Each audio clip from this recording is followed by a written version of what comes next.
Hello, this is Dr. Bill. Told you we were going to be talking about our trip to Portugal. My wildly popular partner, Ted, is off doing some research with the distributor locally, looking for new and emerging wines and spirits. So he's going to be bringing us exciting new uh, items to taste and talk about his experiences. But for now, let me tell you a little bit about my trip to Portugal.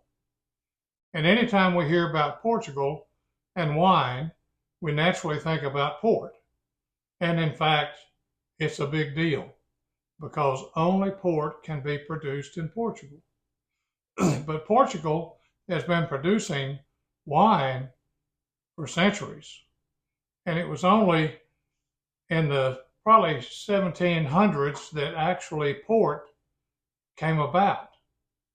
Well, how did that happen? Great Britain had developed quite a taste for the French clarets, and quite a trade was established between Great Britain and France until about 1750s when hostilities broke out. Actually, the transport of wine was one thing that really gave rise to the huge maritime of Great Britain.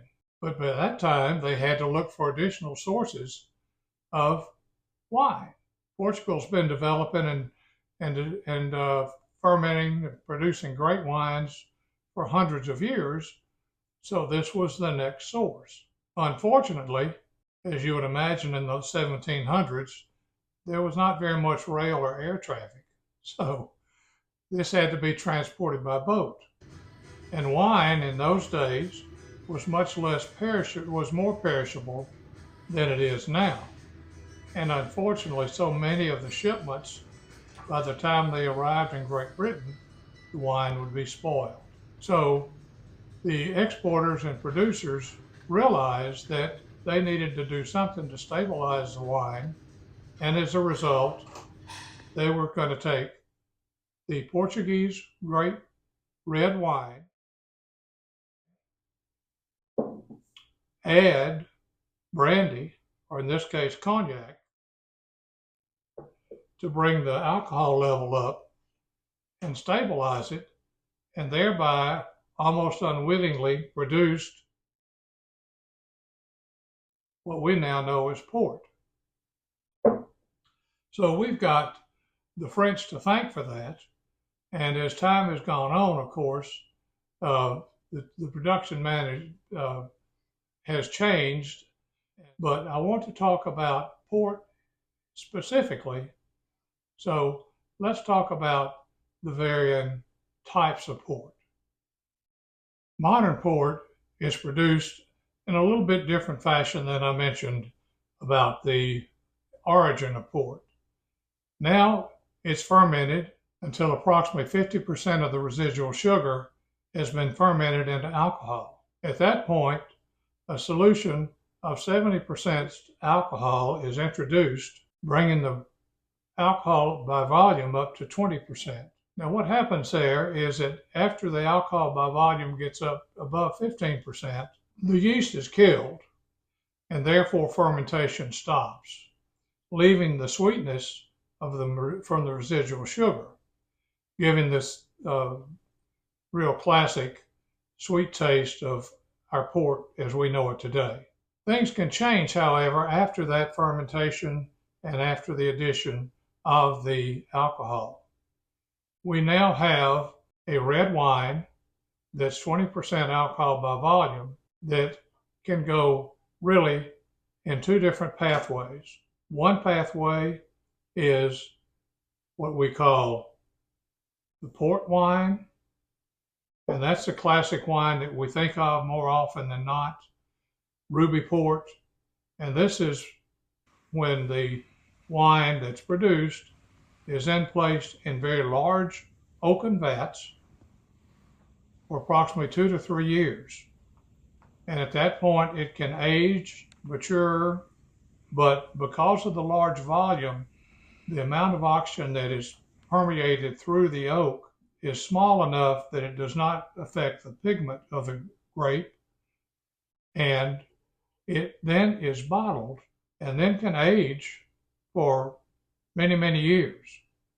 So you then may have what's called just a standard reserve Porto, which has been aged for 2 to 3 years in the large oak and then bottled. And it's now ready to drink anytime, but you can actually age it yourself. However, certain vintages, which are declared maybe 3 to 4 times a decade, are specially treated, and these are aged for many, many years in the bottle. For example, this bottle that I found in my cellar is a Vieira, and this is a vintage 1977. So that means that these grapes were actually picked in 1977. It was then aged in the oak for 2 to 3 years, bottled in probably 79 or 80, and has been in this bottle ever since. Kind of anxious to see if it's any good or not. History should tell me it would be, but I don't know about history. So the other direction in which our Porto wine can be directed is what's called tawny port. And tawny port is aged in small barrels for 2 to 3 to 20 to 40 years. The small barrels are going to allow more oxidation of the wine, controlled. A lot of times, and there's going to be a difference in the character of the wine as age goes.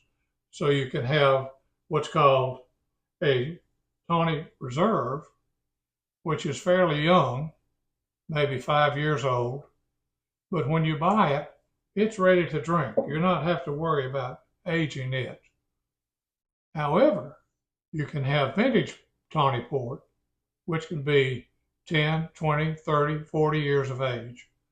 And you get just increasing complexity. And it's called tawny because instead of the ruby red color, it gives a more tawny color to the wine instead of the beautiful ruby red that we think of. Now, there's one other type of port that I'm not going to touch on very much, but it's called white port because there are over 100 varieties of grapes able to be utilized for wine in Portugal. About 10 of them are utilized. 3 or 4 of those are actually white grapes. And white grapes are treated in the same fashion. And those are very delightful aperitifs, especially in Portugal. White port and tonic is a very popular cocktail, and we enjoyed several. Also, port in general is not necessarily only a dessert wine. It can be enjoyed as an aperitif. It can be enjoyed with certain meals. Particularly, there's certain foods in which a sweeter wine, and don't get me wrong, these are not the sweet wines that feel like it sets your teeth on edge. They're very pleasant and sweet, very complex, very complete, very high quality wines. So please don't overlook port. Enjoy it. We had a great time in Portugal, and I'm looking forward to telling you about the second half of my trip to Portugal, in which we didn't just go and look at port wine. We went up into the Douro Valley, which is the home of the wines, and started looking at the non-port wines from which actually port is derived. Be amazed at the quality.